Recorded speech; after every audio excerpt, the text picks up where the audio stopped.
All right, we talked about New York and what was going on with New York, but Governor Newsom has a crash out very similar to Dr. Disrespect. With Elon Musk setting his eyes on auditing California with DOGE, Governor Gavin Newsom is getting nervous. As it relates to the issues of audits, I mean, I was commenting when I was with President Trump. We talked about the high-speed rail, and there was some discussion. Sí, yo comprendo bueno titas. Before the public presentation on high-speed rail last week around audits, I think we've been audited 100 times there. Happy to see another audit. At a certain point, you have audit fatigue. What does he mean, audit I don't think he's happy to get another audit, by the way. fatigue? I don't think anybody is getting tired of audits. I think we're getting tired of not seeing any results from these so-called hundreds of audits, as we had a over $100 billion budget to build this high-speed bullet train, but Newsom has burned through over $13 billion so far. What happened to that bullet train? With absolutely nothing to show for it. And here he is today, blinking 100 times a minute, trying to convince you asking where that money went is a bad thing. As the more Newsom explains about how they destroyed the budget, the more we know we need additional audits. Do you think it is appropriate to sign $50 million of spending to fight the Trump administration while also asking? Why? He was elected by the people. You putting $50 million literally is going against the will of the people. This is why your name of Governor Newsom isn't going anywhere. It's not even, it should just be come. Governor come. He doesn't even get the rest of it because he's already spent his money elsewhere. He's just taking it. It's stupid. Federal government for $40 billion in fire relief aid. Well, I wouldn't frame the question as you framed it. The state of California, as you know, prepared many, many months ago. Apparently it did not. For a new administration to protect and preserve our policies, our progress. To protect and preserve. This is the biggest issue that Americans have right now with the bureaucratic politicians that are trying to protect and preserve their own ass, their own power, and their own way of being. Because it's been it's co-opted the American dream, and it's their quality of life, their livelihood is literally off the backs of our hard-earned dollars. And programs that the Trump administration is directly looking to deviate from. This is well-treaded territory. We were involved. I wasn't as governor. I served 2 years under the Trump administration, or with President Trump. Governor Brown served 2 years with President Trump. Over that 4-year period, there were 122 lawsuits. So there was some expectation that many similar efforts from the original Trump term would be replicated in his second term. And the whole point of putting $25 million up to the Department of Justice, our State Department of Justice, was to prepare for that. High-speed rail, perfect example.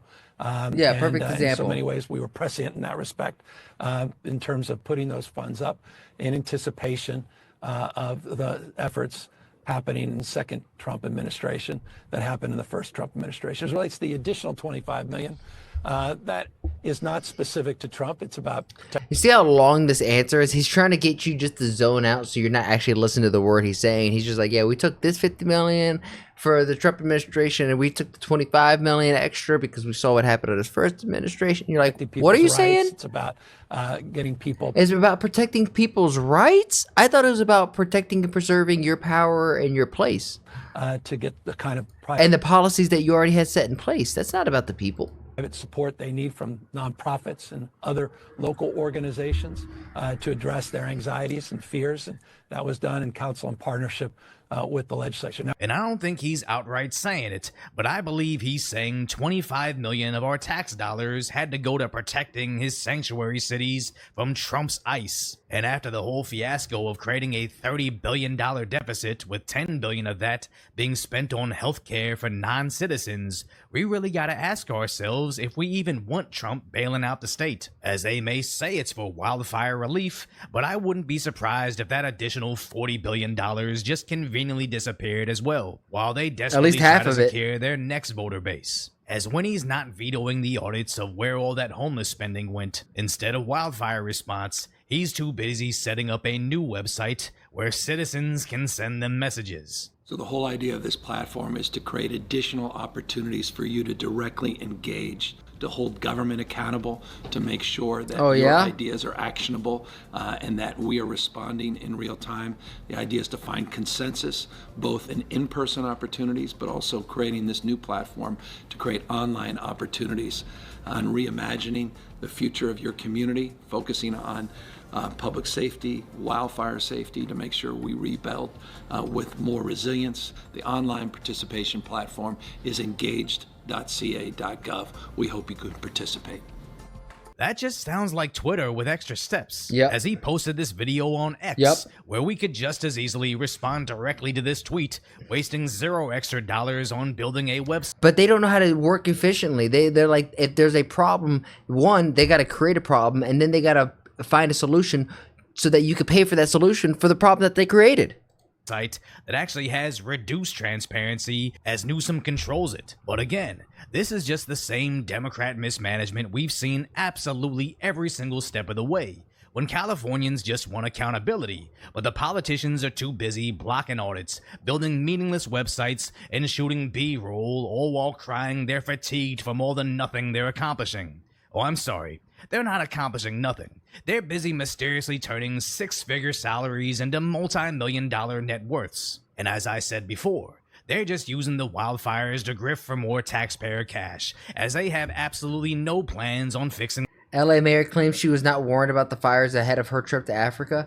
It's crazy because when Donald Trump was campaigning back in July, way before the fires ever happened, he was calling them out saying, yo, California's going to go up in flames because they haven't done shit to prepare for their fire season. The issues. Nobody's buying it. This person, Karen Bass, is a total disaster.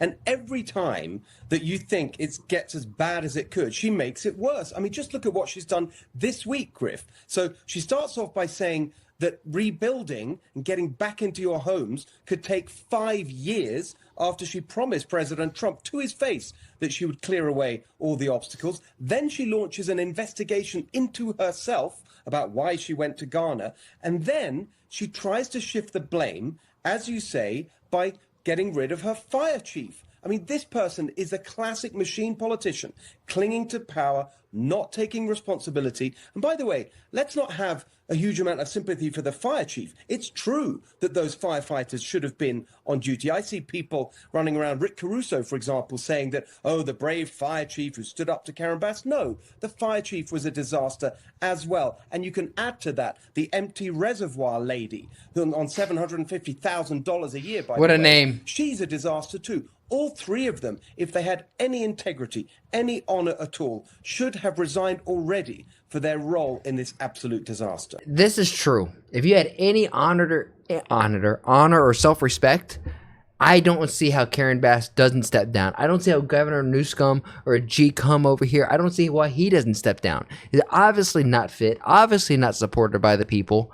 There may be a small vocal minority that are just hawk-tooing on their shit, chowing down on our box, giving everything that they want to hear.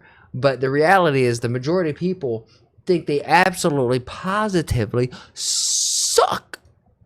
As a Los Angeles mayor is also too preoccupied with providing sanctuary in her city. It's gotta be the biggest slap in the face to all the residents of Los Angeles that lost their homes, where they just realized all their tax dollars went to paying other people's health care so much that they couldn't provide fire trucks or even water in the fire hydrants. And now, with the rebuild being 5 years out, your mayor is more focused on fighting Trump and ICE than trying to fix your house. But somehow, this still keeps getting worse, as Governor Newsom is termed out, and the Democrat frontrunner for governor... No.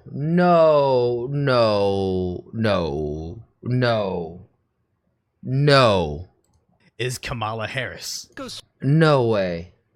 Through your mind when you see this, you're here, you're now seeing it up close.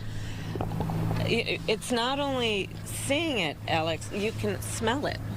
You can feel it, right? So it's seeing it with our eyes, and many people have seen it. You all are covering it. But to literally... What are you even saying?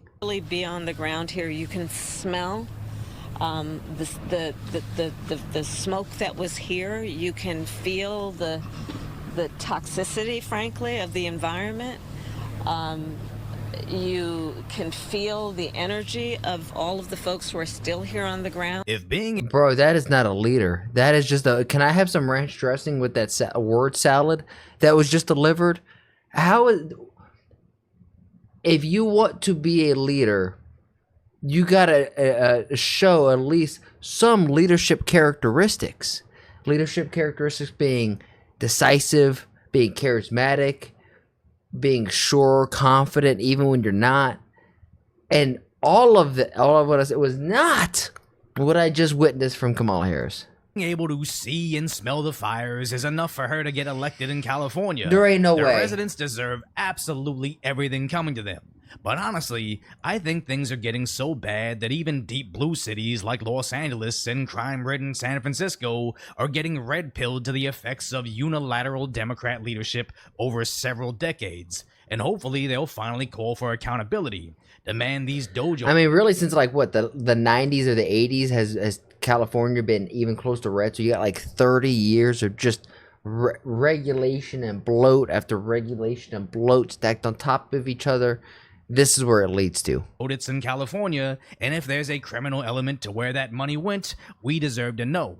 And no amount of nervous politicians crying about fatigue should be reason to stop DOGE from sinking their teeth into this mess. But if you appreciate my concise... Always a great video from Decoy. Always a great video. I can't believe that Kamala, like out of that, I can't believe Kamala Harris is the leading frontrunner for a Democratic nomination to be the governor of California. That is asinine. And if the people in California vote her in, they absolutely deserve everything that is coming. If you're picking up what I'm putting down, then please like the video, subscribe, and if you really like it, then share it with some of your friends.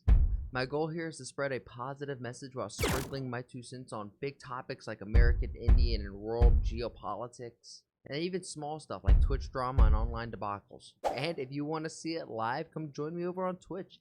Twitch.tv/ActuallyElrod. That's where I'm going to do all my reactions. And after the reactions, that's where we get down a game. And if you're like, hey, I have a video that I want this dude to sprinkle his 2 cents on, then come over on my Discord and let me know and join the community there. And while we're at it, I have to say thank you to everybody who has made that Discord just so poppin'. I never thought I'd have a Discord that's so flowing. It's really cool to see. Shout out to you, Bobby, Omni, Demon, all of you who have been in there who are just super active. Logie, you're the man. Logie is the one who's like modding and helping run the server, so thank you, Logie. Lastly, I challenge you. I have a challenge for you.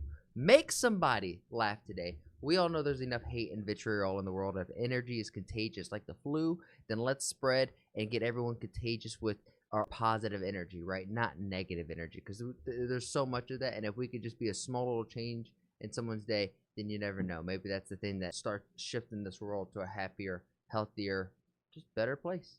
And with all of that said and done, thank you guys, and I'll see you on the next one.